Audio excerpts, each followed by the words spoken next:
अस्सलाम वालेकुम, मेरा नाम है अब्दुल बासित और आप देख रहे हैं आरबीके टेक। आज हम आपको पेल 1.5 ton inverter AC apex model में F1 एरर कोड के हवाले से बताएंगे कि इसमें F1 एरर कोड किस वजह से आता है और इसको किस तरह ठीक किया जा सकता है। जैसे हम यूनिट को ऑन करते हैं, ठीक 3 मिनट बाद यूनिट पर F1 का एरर कोड शो हो जाता है।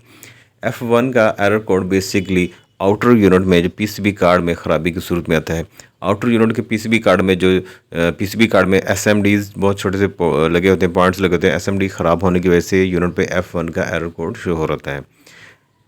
इसका सर्किट पीसीबी उतार के किसी भी कॉम्पिटेंट मैकेनिक से ठीक करवा के वापस यूनिट में लगा दी जाए, यूनिट बिल्कुल ठीक काम करना शुरू हो जाता है। अगर इसके ऊपर खर्च की बात की जाए तो इसके ऊपर 2000 से 2500 रुपये सिर्फ खर्च आता है और बहुत ज़्यादा प्रॉब्लम नहीं होती। ये सिर्फ आप जैसे आपके सामने नजर है एसएमडीज होती हैं, ये चेंज करने के बाद यूनिट बिल्कुल प्रॉपर वर्क शुरू करता है। जैसे हम यूनिट में वापस पीसीबी लगाते हैं, यूनिट ठीक कूलिंग 3 मिनट बाद कूलिंग मोड पर ऑन हो जाता है।